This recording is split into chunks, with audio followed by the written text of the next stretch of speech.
Plus 95 है। मैं हूँ आरजे दिया, तो क्लास आपके लिए लेकर आती हूँ और आप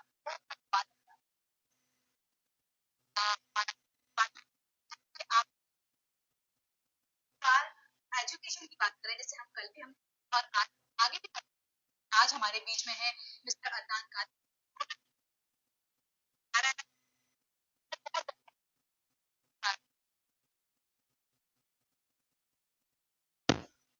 सबसे पहले मैं आपकी जर्नी जानना चाहूंगी कि आप कहाँ से हैं, कहाँ से बिलोंग करते हैं, कॉलेज में कैसे आपकी चीजें चल रही हैं, बढ़ रही हैं।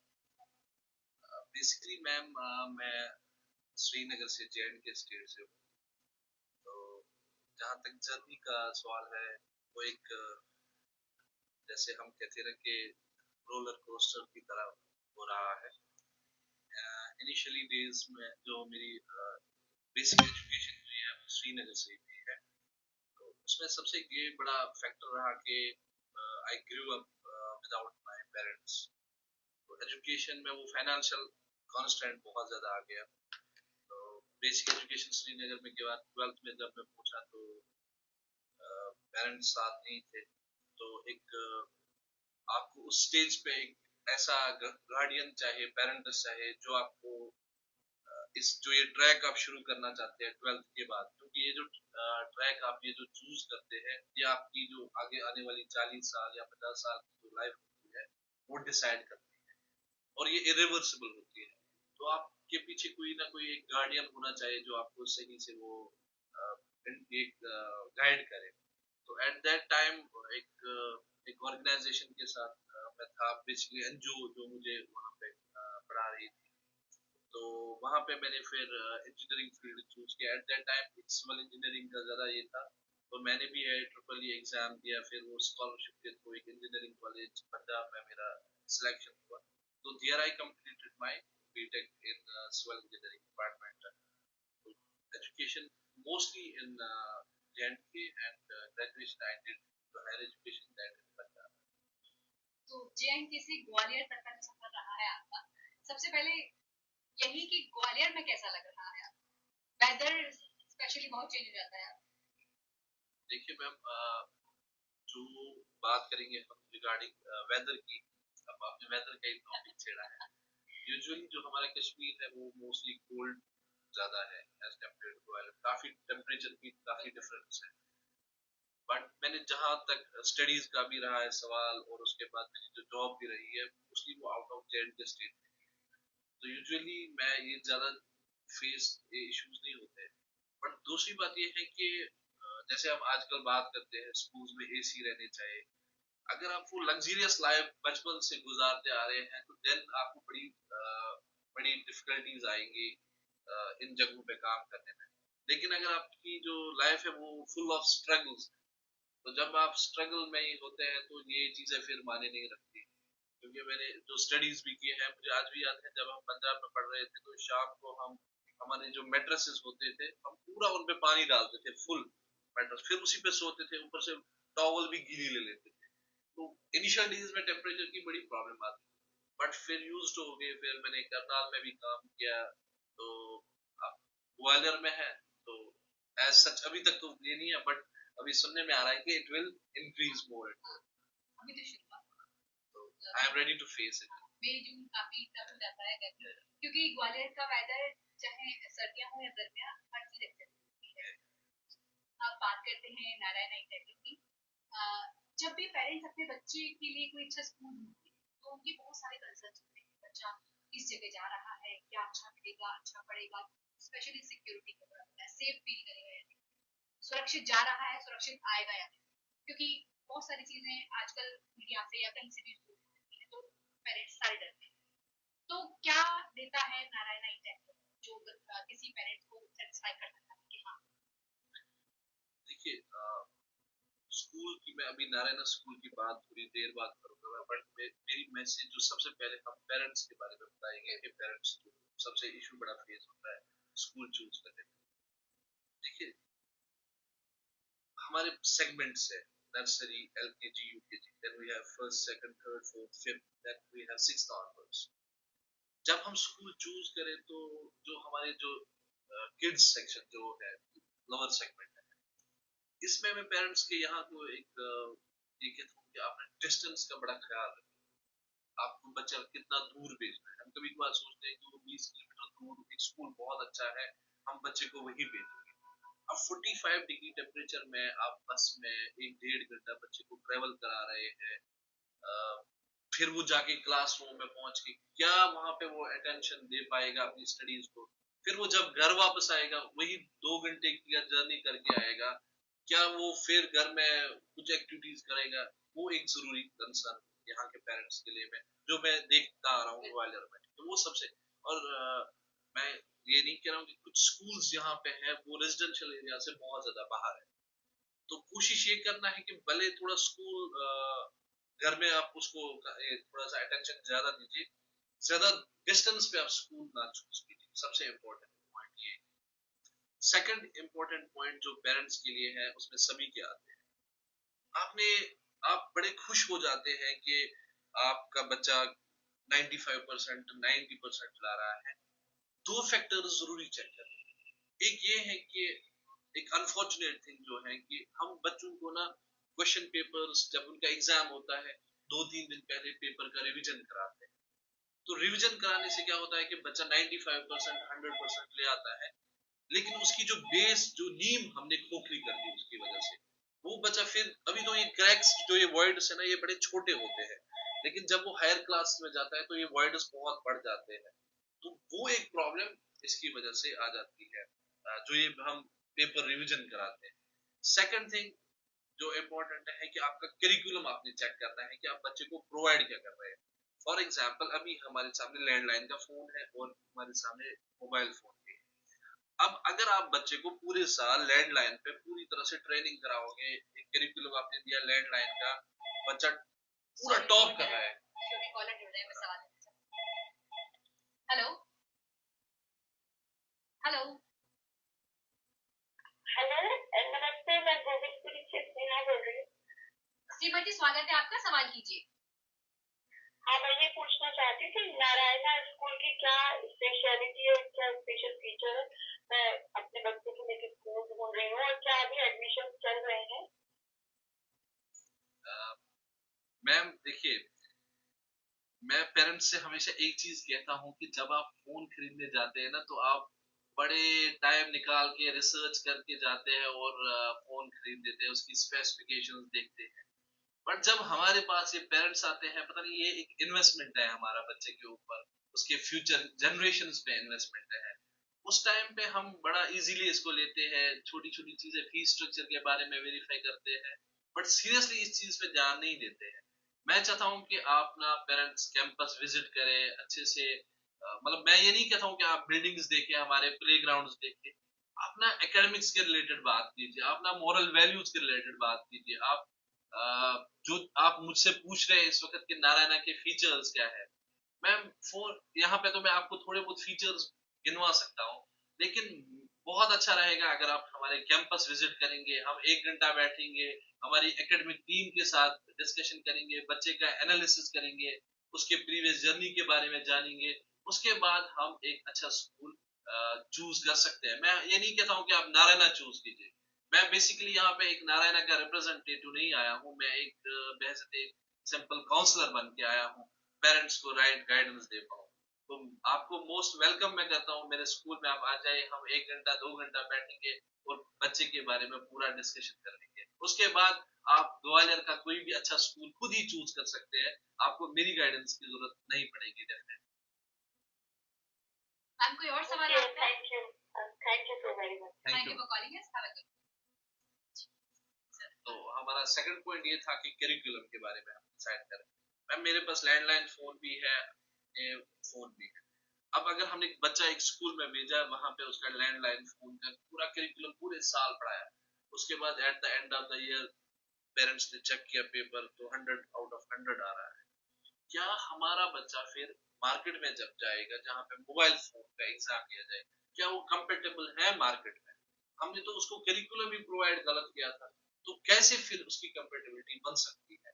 अगर हमने उसको ग्वालियर जैसा यहाँ पे सोचा कि हम करिकुलम ये देंगे, बट उसे तो आज हम देखते हैं not only national level exams में, हमारे बच्चे, इंडिया के बच्चे, हम सीओज अपने देखते हैं ऑल ओवर वर्ल्ड है, तो हमारे बच्चे सिर्फ नेशनल लेवल पे कंपटीशन में नहीं जाते आजकल, वो इंटरनेशनल लेवल के एग्जाम्स में कंपटीशन है। तो हमारा क्या फर्ज बनता है कि हम उनको राइट करिकुलम प्रोवाइड करें, वो एक इम्पोर्टेंट फैक्टर है जब आप नारायण, जब हम स्कूल चूज करने के बारे में ये। और सबसे इम्पोर्टेंट थिंग ये है, जैसे अभी इनने कहा कि नारायण के बारे में आप स्पेशलिटी बताए, नो डाउट मैं उनको फोन पे 50 स्पेसिफिकेशंस बताऊंगा, 50 नहीं तो 200 बताऊंगा, लेकिन क्या वाकई वो चीजें फिर कैंपस में हो रही है, तो वो एक पेरेंट को जरूरी जानना है। आजकल वो एक ट्रेंड बना है बेड़ चाल, जहाँ पे सबसे ज्यादा जाते हैं तो लोग उसी के पीछे दौड़ते हैं।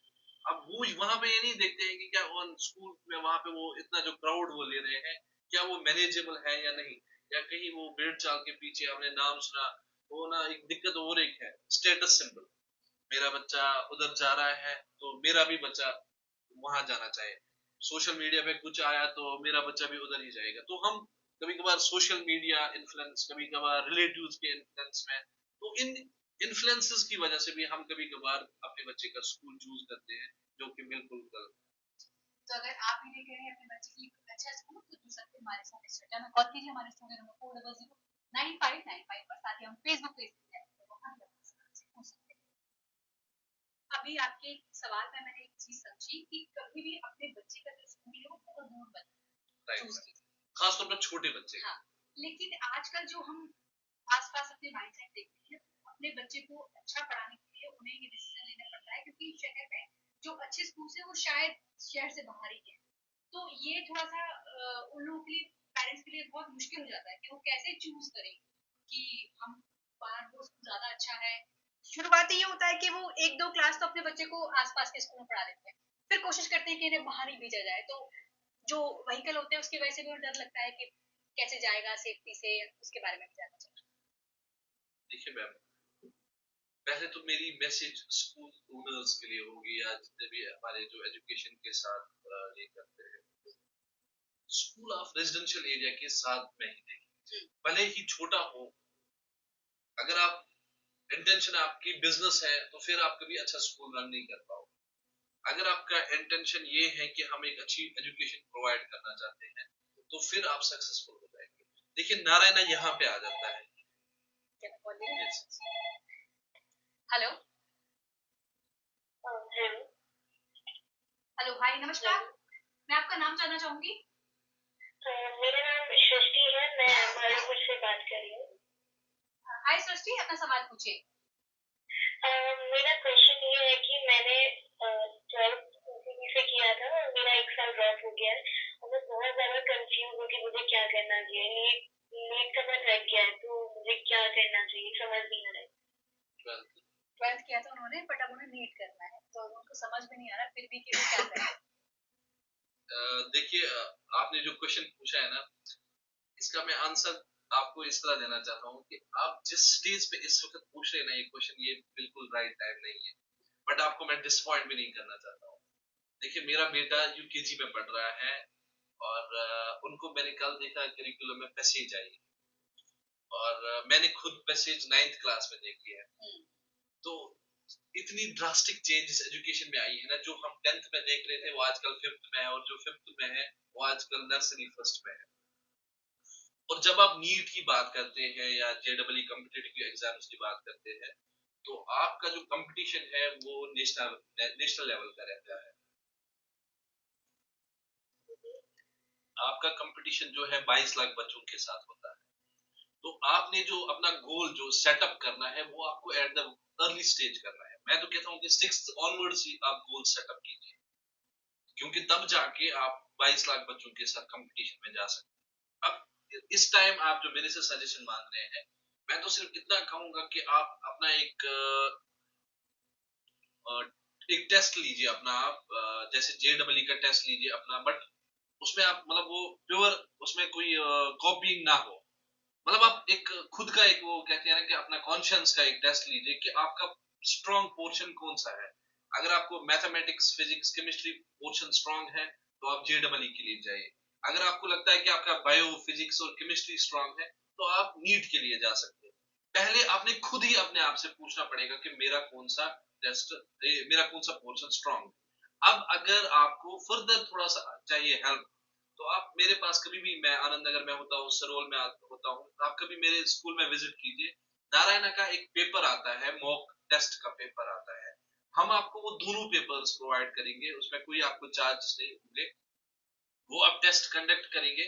उसके बाद हम उस पेपर का एनालिसिस करेंगे, हम देखेंगे कि क्या आपको नॉन मेडिकल स्ट्रांग है या आपका मेडिकल पोर्शन स्ट्रांग है, और ये भी पता चलेगा कि अभी आपकी लेवल कहाँ पे है और कितनी मेहनत आपको करनी पड़ेगी, तब जाके आपका जो एग्जामिनेशन होगा वो आप क्वालिफाई कर पाए।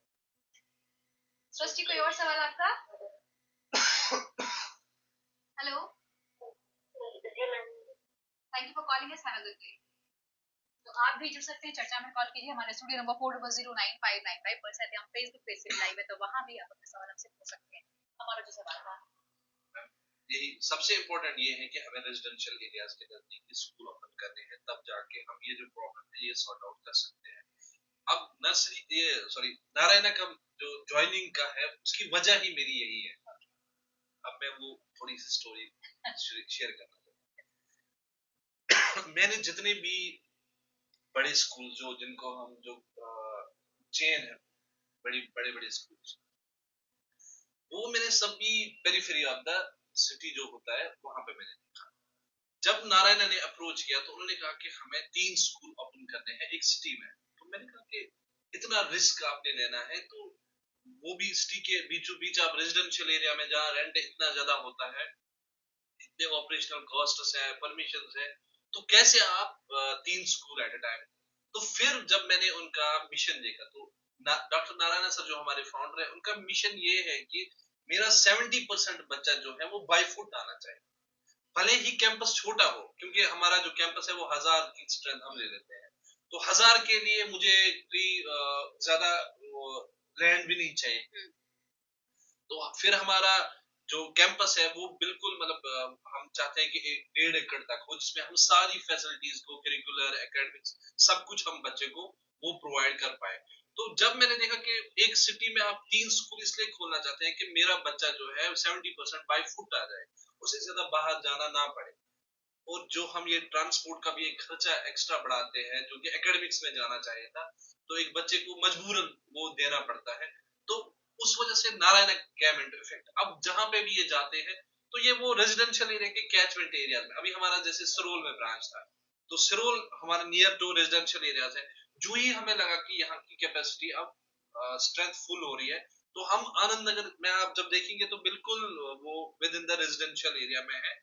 अब हमारी उतनी भी ये नहीं है कि हम 2000-3000 बच्चा लेना चाहते हैं, हम सिर्फ 1000 तक ही जाना चाहते हैं, तो हमें इजीली ये एरियाज प्रोवाइड, जगहें मिल जाती हैं। इसके बाद जब हमें लगेगा कि नारायणा आनंद नगर जो ब्रांच है वो भी फिल होने जा रही है, तो within the radius of 5 to 10 kilometre DD Nagar, Morena, इन जगहों पे एक और स्कूल खोलेंगे। इस तरह नारायणा का जो आजकल आप जो स्ट्रेंथ देखते हैं ब्रांच की, वो 850 इसी वजह से है। अदरवाइज अगर हम इसको रेवेन्यू मॉडल, ये रेवेन्यू पॉइंट ऑफ व्यू से देखते तो फिर हमें इतनी ब्रांचेस ओपन करने की जरूरत नहीं। अब चूंकि आपने रेवेन्यू की बात छेड़ी है तो मेरे दिमाग में भी कुछ कुछ आया है। आजकल हम शहर में या कहीं भी देखें तो हर रेजिडेंशियल एरिया हो या कहीं भी हो, हर छोटे छोटे स्कूल रेवेन्यू पर्पज से ही लोग ओपन कर रहे हैं, तो उस बारे में आपका क्या कहना है? देखिए, पहला जो स्कूल ओपन जो करना होता है उसके पीछे इंसान के इंटेंशंस पे वर्क होना चाहिए, वो सबसे बहुत ज्यादा इम्पोर्टेंट है, तभी जाके आप एक क्वालिटी एजुकेशन बच्चों को प्रोवाइड कर सकते हैं। अदरवाइज हेलो हेलो सर, नमस्कार, आपका नाम जानना चाहूंगी। मैं विनोद बोल रहा हूँ। सॉरी सर, एक बार फिर से बोलेंगे। मैं विनोद बात कर रहा हूँ। स्वागत है आपका, सवाल कीजिए। मैं तो आपसे यही जानना चाह रहा था सर, मेरी एक भतीजी है तो वो भी 2nd क्लास में है, तो मैं उसका एडमिशन आपके स्कूल में ही करना चाहता हूँ, तो उसके लिए मुझे क्या करना पड़ेगा, क्या प्रोसेस है, और मैं आनंद नगर में रहता हूँ सर। देखिए सर, ये क्या हुआ हमें? प्रोसेस से ज्यादा तो मैं चाहता हूँ कि आप पहले स्कूल के बारे में जानिए, ठीक है सर। एडमिशंस हमारे चल रहे हैं, अभी ओपन है, बट मैं प्रोसेस तो एक सिंपल सा रहता है कि आप जाके अपने डॉक्यूमेंट सबमिट करके रजिस्ट्रेशन कर सकते हैं। लेकिन उसको मैं एक एडमिशन, वो फिर से हम रेवेन्यू पे बात करें तो वो एक रेवेन्यू एडमिशन हुआ। बट अगर मैं उसको एक रेस्पॉन्सिबिलिटी समझ के एडमिशन करूंगा, मेरी एक रेस्पॉन्सिबिलिटी बन गई, तो फिर मैं चाहता हूँ कि पेरेंट्स आधा घंटा 1 घंटा निकाल के स्कूल के बारे में अच्छे से जाने, मतलब एकेडमिक टीम के साथ बैठे डिस्कस करें, बच्चे की जो प्रीवियस जर्नी है उसके ऊपर बात करें, तब जाके हम एक अच्छा, उसको हम कहते हैं कि एक रेस्पॉन्सिबिलिटी वाला एडमिशन ले सकते हैं। तो पेरेंट्स से यही रिक्वेस्ट है कि आप प्रोसेस से ज्यादा पहले स्कूल के बारे में जानिए, उसके बाद लीस्ट जो जो लास्ट पे आता है वो फिर प्रोसेस है। प्रोसेस एक सिंपल सी रहती है। आप अगर नारायणा को इस वक्त भी आपके हमारी हेल्पलाइन पे कॉल करेंगे तो वो आपकी रजिस्ट्रेशन ऑनलाइन, पहले तो वो मना ही करेंगे, वो स्कूल विजिट के लिए आपको डेफिनेटली बोलेंगे, बट मेरी भी पर्सनल रिक्वेस्ट ये होगी कि आप एक बार कैंपस विजिट करके देख लीजिए कि आपके बच्चे के लिए वो एक सुटेबल स्कूल है। कोई और सवाल सर आपका? No no no, thank you for calling अस।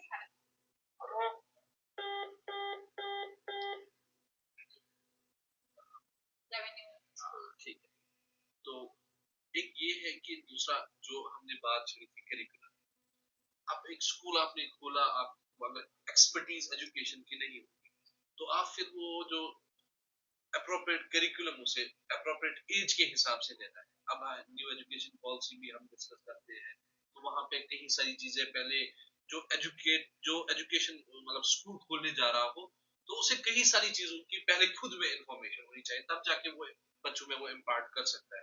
अगर वो खुद ही उसको एक बिजनेस मॉडल की तरह से एक दुकान की तरह खोल रहा है तो फिर मुझे नहीं लगता उसका कोई फायदा है सोसाइटी के लिए या किसी कम्युनिटी के लिए वो कोई फायदेमंद या फ्रूटफुल स्कूल साबित हो जाए।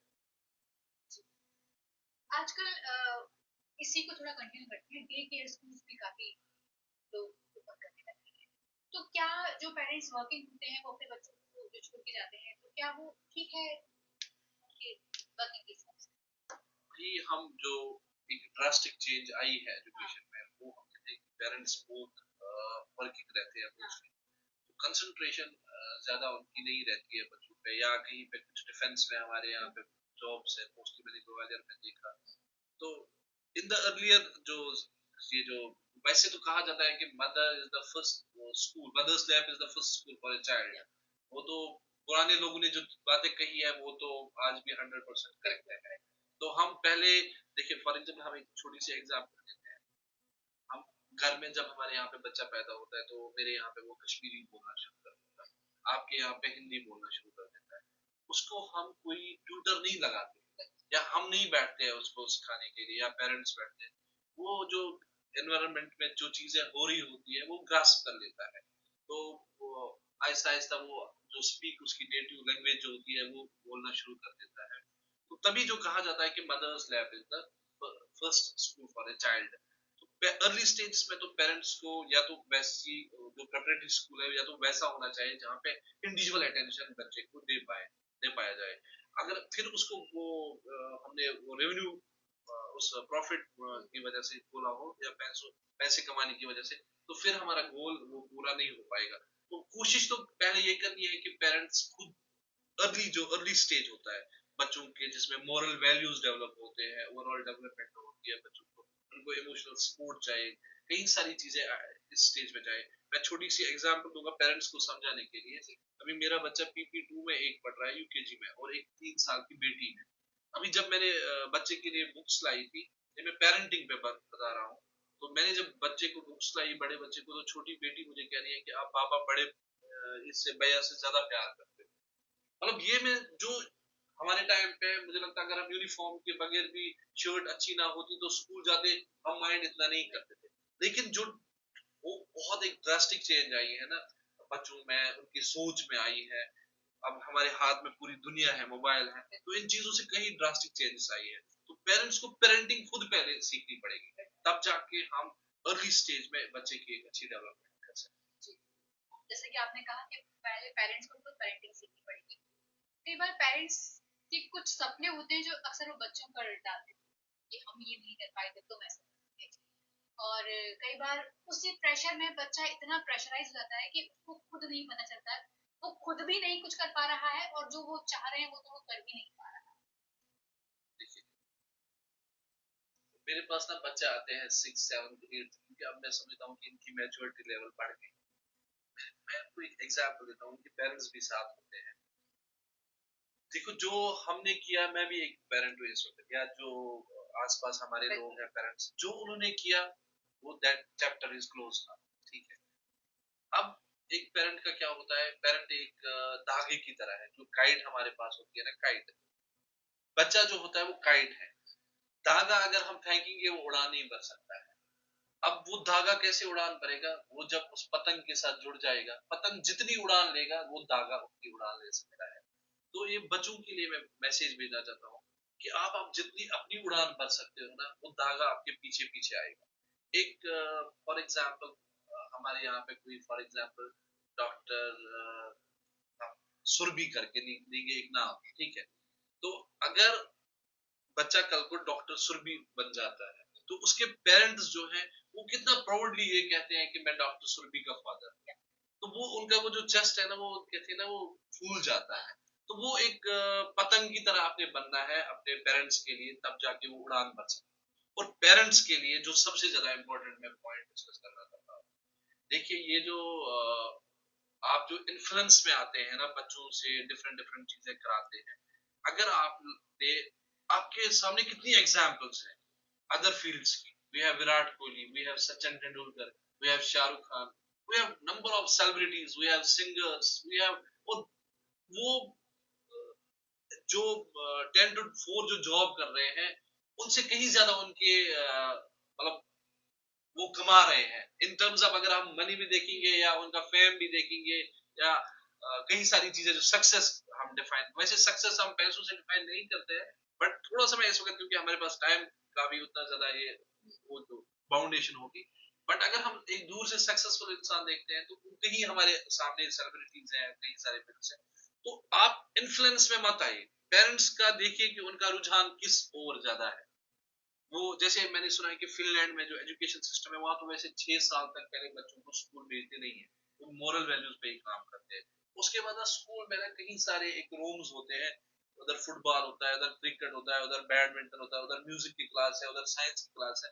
बच्चे को छोड़ दिया जाता है, आप जिस क्लास में उसको इंटरेस्ट ज्यादा लगता है वो उधर की ओर ही फिर चला जाता है। तो हमें आजकल कई सारे साइकोमेट्रिक टेस्ट भी आ जाते हैं, आप बच्चों का देख सकते हैं कि वो किस फील्ड में ज्यादा इंटरेस्टेड है, हमें फिर उनको उस फील्ड में सपोर्ट करना है। वो जब उस फील्ड में उनको सपोर्ट होगा, वो पैशनेट होंगे उस फील्ड के लिए। फॉर एग्जाम्पल मेरे पेरेंट्स ने कहा कि अदनान डॉक्टर बनेगा, बट जब मैं पेशेंट को देखता हूँ ना, जख्म किसी का देखता हूँ ना घर में, तो मैं बेहोश हो जाता हूँ। ऊपर वाले ने मेरे लिए रखा ही नहीं था ये पोस्ट, क्योंकि मैं खुद जख्म देख के ही बेहोश हो जाता हूँ, तो मेरे लिए ये फील्ड था ही नहीं। तो वही पेरेंट्स को ये चीजें समझनी है कि बच्चा किस फील्ड में जाना चाहता है, एक साइकोमेट्रिक टेस्ट उनका लेना है, उनका एनालिसिस करना है सब्जेक्ट्स का। वो social media influence, Sharma ji का बेटा नीट क्वालिफाई कर गया, वो जो हम मीम्स सुनते आ रहे हैं, उसका बेटा ये है तो मुझे भी वही करना है, मेरे बेटे को भी वही करना है। एज सच नहीं, हमने कहीं सारी नीट के फेलियर्स देखे, फिर उन्हें आईएएस एग्जाम क्वालिफाई किए, जेडब्ल्यू फेलियर्स हुए, फिर उन्हें बड़े बड़े exams, national level international level के एग्जाम्स क्वालिफाई किए। तो बच्चों को, उनको वो उड़ान भरने दो, उनको आप वो बाउंडेड मत रखो due to society pressure, due to social media pressure, due to relative pressure, या ड्यू टू बड़े भाई ने ये किया। तो हर एक को अपना ट्रैक चूज करने दीजिए। आजकल बच्चे जैसे मैंने प्रेशर की बात की, पेरेंट्स भी चाहते हैं कि ऐसा रहता है कि यार हम ये करना चाहते थे पर हम नहीं कर पाए, हमारे पेरेंट्स जो थे फाइनेंशियली इतने अच्छे नहीं थे, स्ट्रांग नहीं थे, उनको लगता है कि हम तुम्हारे लिए मेहनत कर रहे हैं तो तुम कुछ करो। वो बचपन से ही बच्चों को बहुत ज्यादा चीजों में बाउंडेड कर देते हैं। स्कूल गया, ट्यूशन गया, उसके एक्स्ट्रा क्लासेस में कुछ अदर एक्टिविटी को सीख रहा है, बच्चे को अपने लिए कुछ नहीं समझ आ रहा है। और एक टाइम बाद जब वो बड़ा होता है तो उसे फील होता है कि ये सब मेरे लिए नहीं था, आपने मुझे ये सब सिखाया। तो बच्चा ये कैसे, खुद भी ये कैसे डिसाइड करे, या पेरेंट्स कैसे पता करें कि बच्चा एक्चुअली क्या चाहता देखिए अभी जब एडमिशन प्रोसेस नारायण का चल रहा है, तो मेरे पास कई सारे पेरेंट्स आ जाते हैं। तो पेरेंट्स को मैं कहता हूँ कि जब भी आप एडमिशन के लिए आओ, तो आधा 1 घंटा थोड़ा सा फ्री होके आ जाओ, ये ना हो कि फी पूछ लिया और चले गए, एडमिशन हो गया। देखिए जो ये सिस्टम है ना, ये ट्रायंगुलर सिस्टम है। ट्रायंगुलर सिस्टम मींस कि इधर पेरेंट है, इधर टीचर है, इधर चाइल्ड है। हर एक की रेस्पॉन्सिबिलिटी 33% की बात। अगर एक इसमें से बाहर गए ग्रुप में से, ये ट्रायंगल कभी कंप्लीट नहीं हो सकता।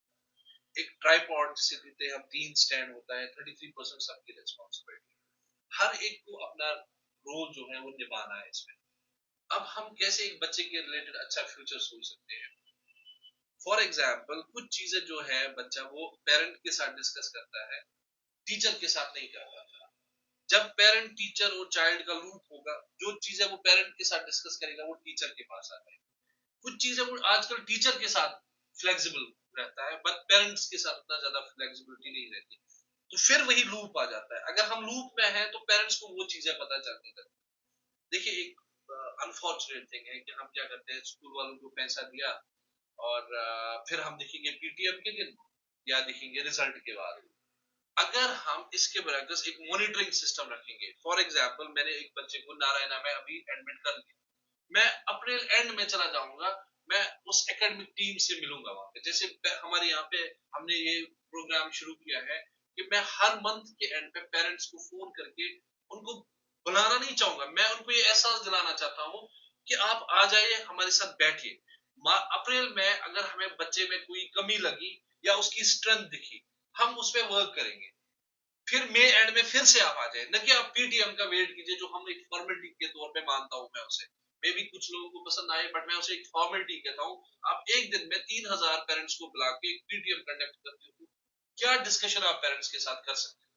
मे एंड में पेरेंट्स खुद फ्लेक्सिबिलिटी उनकी हो, वो एक डेट चूज करे after and of the every month, हमारे पास आए, बैठे टेक्निकल टीम के साथ, एजुकेशन एकेडमिक टीम के साथ, हम बच्चों के ओवरऑल देखेंगे एक बेस लाइन। हम आज अप्रैल के स्टार्टिंग में, फॉर एग्जांपल नारायण में कोई बच्चा आया, मैंने उसका एनालिसिस किया, मैं उसे कहता हूँ कि एक बेस लाइन हम डिस्कशन करते हैं, ये हमने एक बेस लाइन सेट की। फॉर एग्जाम्पल आपका बच्चा 50% पे है, अब हम ये ग्राफ देखेंगे अप्रैल के एंड में, क्या ये 52 गई, क्या ये कांस्टेंट 50 रही, या ये 49 पे पहुंची। अगर हमें कोई ऑब्स्ट्रक्शन लगी, कोई हिंड्रेंस लगी, वो हम वहीं पे रिमूव करेंगे, ना कि उसको कैरी ऑन करने देंगे। At the end of the December Jan February फिर आप मेरे पास आते हैं, या तो डिसअपॉइंटेड होके आएंगे या तो आप खुश होके आएंगे, बट एट दैट टाइम बच्चे का वो साल वेस्ट हो गया होगा।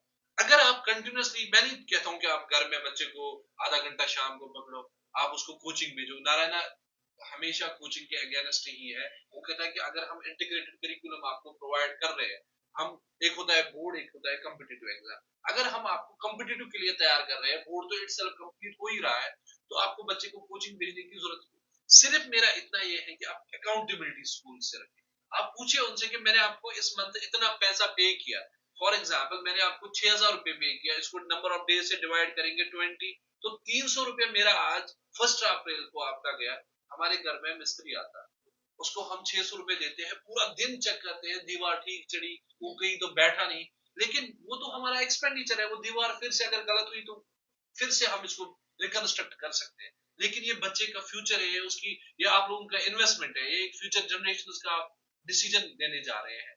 तो मैं चाहता हूं कि अकाउंटेबिलिटी हर मंथ के एंड पे हो, जो कहीं पे वो लूप होल रहेगा, जो हिंड्रेंस रहेगी, जो ऑब्स्ट्रक्शन रहेगी, उसको हम ऑन द राइट टाइम पे हम उसको रिमूव कर सकते हैं। साथ में ही सिर्फ वो चीजें नहीं, हम बच्चे की अच्छी चीजें भी, स्ट्रेंथ भी देख सकते हैं, उसके पॉजिटिव्स भी देख सकते हैं। अगर हमें लगेगा कि उनमें ही हमें एक्सेल करना है, जो फिर वो जो कैरियर का आपका डिसीजन चूज करना है, वो आपको इजी हो जाएगा जब आपने मॉनिटरिंग उसको कंटिन्यूअसली की। साथ ही कई बार कुछ पेरेंट्स चाहते हैं कि हमारा बच्चा केवल पढ़ाई पर फोकस करे, कुछ चाहते हैं कि अदर एक्टिविटीज में भी रहे, कुछ अच्छा खेले कूदे, कुछ उसमें एक्टिविटीज अच्छी होनी चाहिए। बच्चे बहुत कंफ्यूज हो जाते हैं, उन्हें होमवर्क भी करना है, उन्हें अपना क्लास वर्क भी करना है, पढ़ना भी है, फिर उन्हें खेलना भी है, या अदर एक्टिविटीज में भी उनको अच्छा फर्स्ट प्राइज लेना है।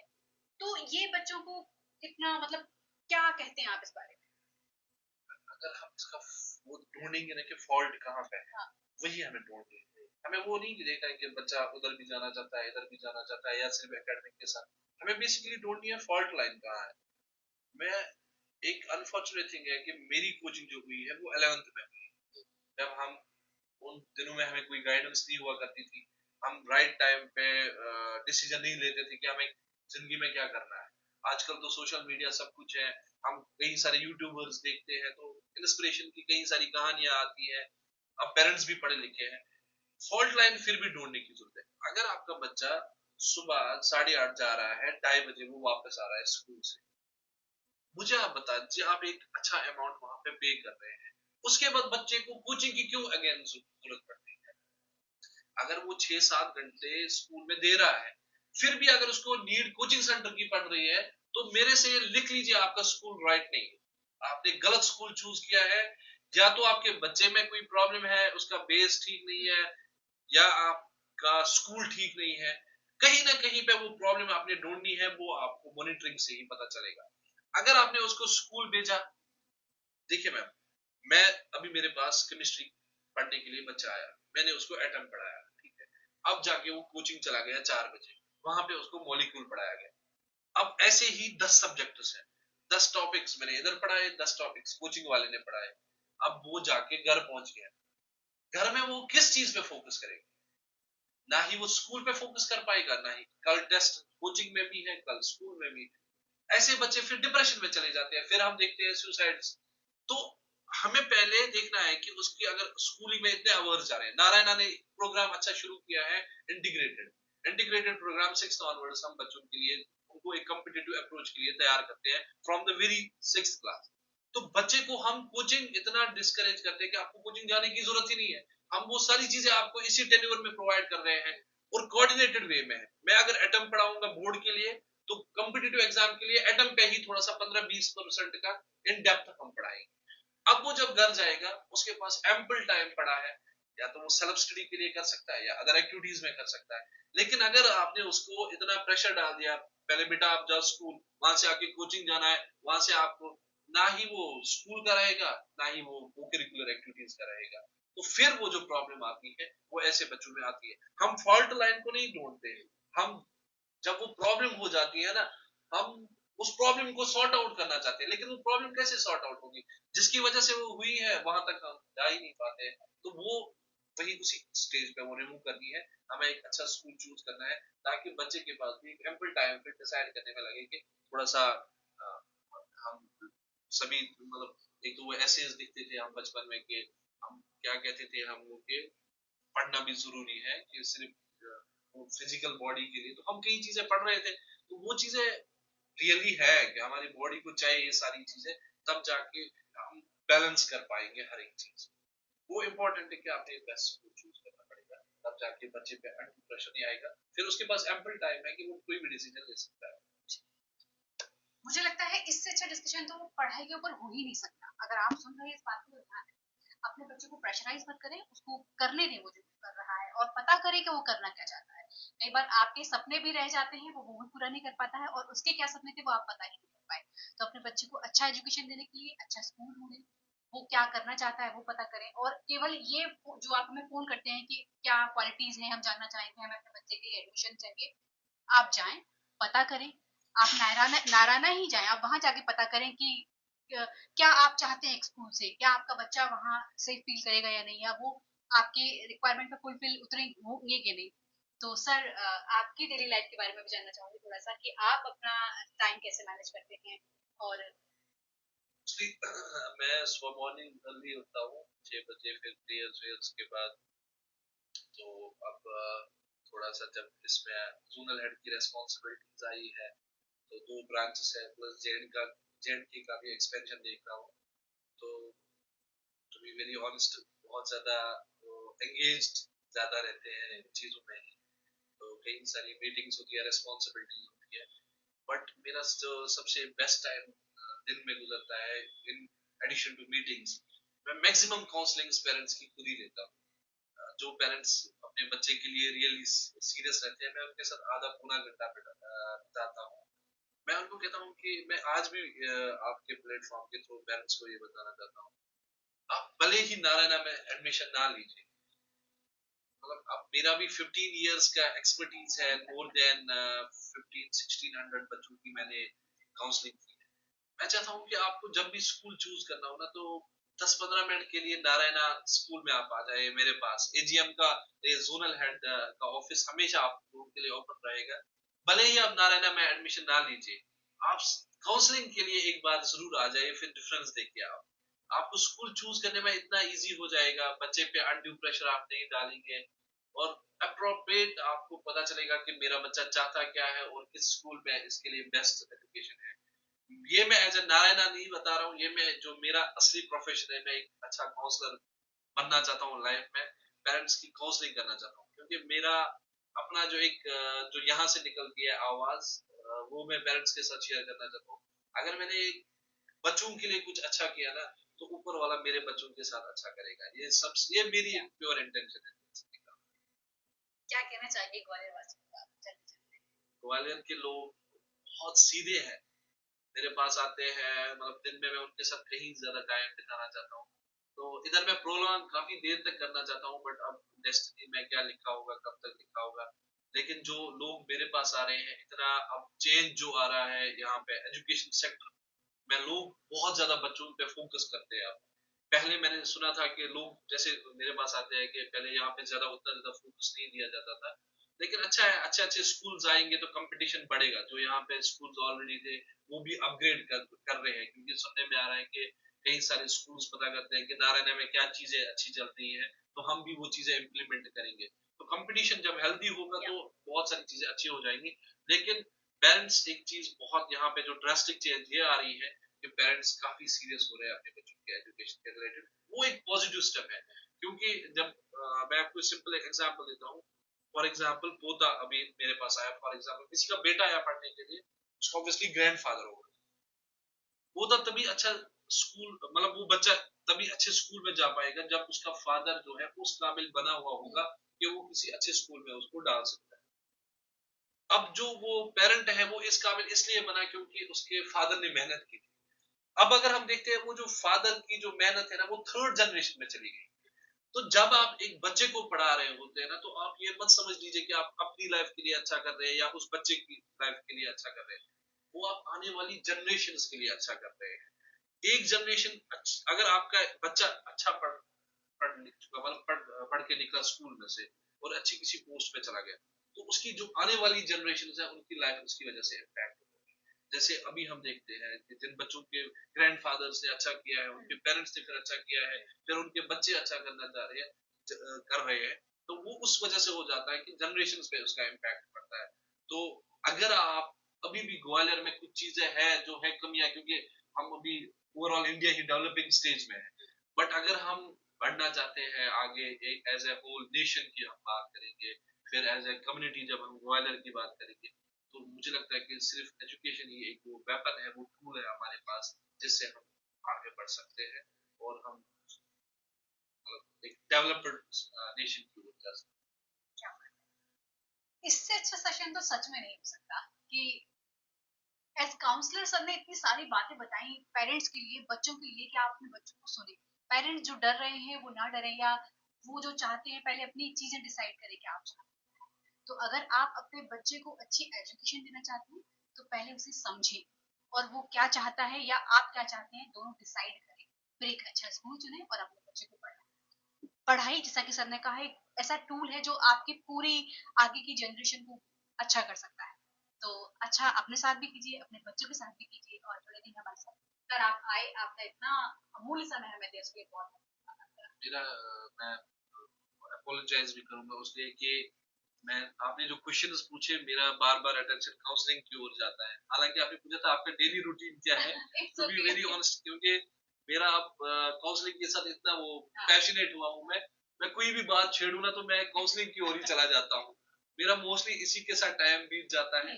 शाम को फिर थोड़ा बच्चों के साथ यहाँ पे टाइम स्पेंड करता हूँ। यहाँ कुछ अच्छी जगह भी है ग्वालियर में, तो फैमिली को विजिट वहाँ पे कराता हूँ। क्या क्या घूमा अभी आपने ग्वालियर में? अभी मैंने मोस्टली बाड़े का मार्केट देखा, हिस्टोरिकल, मतलब बहुत ब्यूटीफुल लगता है। हम तो बाड़े में, हाँ, तो वहाँ पे भी जब मैं शॉपिंग के लिए जाता हूँ, इवन दो के हमारे एक बहुत अच्छे मित्र बन गए वहाँ पे, वो चुन्नी जो वो बेचते हैं, तो यही इस बार ना जब हम वो खरीदने गए थे तो उनके सामने आधा घंटा बैठा, बहुत अच्छा लगा, बहुत ओल्ड पर्सन थे, तो फिर 2-4 दिन के बाद मेरे पास आए, कहा कि सर मुझे बेटी को निकाल के, पोती को निकाल के नारायणा में डालना है, क्योंकि मुझे बहुत अच्छा लगा आप लोगों का स्कूल। तो वो मेरे पास आए, तो मैं इवन की मार्केटिंग ये अपनी शॉपिंग के लिए गया था, वहां पे भी मैंने काउंसलिंग कर दी बच्चे की। तो बाड़े मोस्टली देख लिया, बाकी जगहों का मुझे, एक बार एग्जीबिशन में भी चला गया था, तो यहाँ बहुत बड़ा एग्जीबिशन होता है, काफी अच्छा। बाकी रेस्ट मेरा मोस्टली सोसाइटीज में हम चले जाते हैं, पेरेंट्स के साथ डिफरेंट कम्युनिटी प्रोग्राम्स अवेयरनेस करते हैं, तो इन्हीं चीजों में मोस्टली अभी टाइम बीत जाता है। यहाँ फोर्ट है। हाँ, फोर्ट के बारे में सुना है, बट मुझे थोड़ा सा ना, मैं आइसोलेशन में ज्यादा रहना पसंद करता हूँ, तो 2-3 बार चला गया तो गेट से ही वापस आया, काफी भीड़ लगता थी। अच्छा। तो दिन में तो टाइम मिलता नहीं है, क्योंकि ऑफिस ऑफिशियल आवर्स होते हैं, शाम को ज्यादा भीड़ होती है, तो कोशिश कर रहा हूँ कि किसी दिन ना छुट्टी निकाल के बिल्कुल आइसोलेशन में चले जाऊँ। फोर्ट है, जयपलेस पैलेस है, काफी सारी चीजें हैं। कई सारी चीजें यहाँ पे हैं, तो आप जरूर विजिट कीजिएगा। डेफिनेटली ग्वालियर एक्सप्लोर करने के बाद ही मैं वापस चला जाऊँ। हम नहीं चाहते कि आप जाएं, नहीं, डेफिनेटली, क्योंकि ग्वालियर शहर को आपकी जैसे काउंसलर की बहुत जरूरत है। Thank you so much ma'am. मेरा जहाँ तक यहाँ पे टाइम, मैं पेरेंट्स को फिर से रिक्वेस्ट करता हूँ, किसी भी स्कूल में जाना हो आपको, नर्सरी से लेकर 12th तक का बच्चा हो, इवन दो कि हमने अभी 11th 12th यहाँ पे आनंद नगर में स्टार्ट नहीं किया है, स्टिल, हालांकि आप ये भी सोच सकते हैं कि नर्सरी से 10th तक हमारे पास बच्चे हैं, 11th 12th हमारे पास एडमिशन की जरूरत है नहीं, स्टिल उनके लिए भी अभी मेरे पास पेरेंट्स आए, वो 11th 12th JEE में उन्होंने क्वालिफाई किया है, तो मैंने अपना पेपर निकाल के उनको बिठा के वहाँ कैंपस में पेपर करवाया, हालांकि उससे मेरा कोई मतलब नहीं था, और मैंने उनसे पेपर करवाया, उनका एक मॉक टेस्ट हुआ, उनको पता चले कि मेरी अभी कहाँ पे रैंक है। तो आप कभी भी आ सकते हैं, संडेज को आ जाए, आफ्टर वर्किंग आवर्स आ जाए, जोनल हेड के दरवाजे नारायणा के हमेशा आपके लिए ओपन रहेंगे। Thank you so much sir, आप आए, आप जुड़े, इतनी सारी बातें अच्छी थी। Thank you so much. Thank you so much providing this platform. Thank you. और आप भी जुड़े रहिए ऐसे, मैं फिर आऊंगी आपके बीच, तब तक के लिए बिंदास होकर बिंदास बजाओ।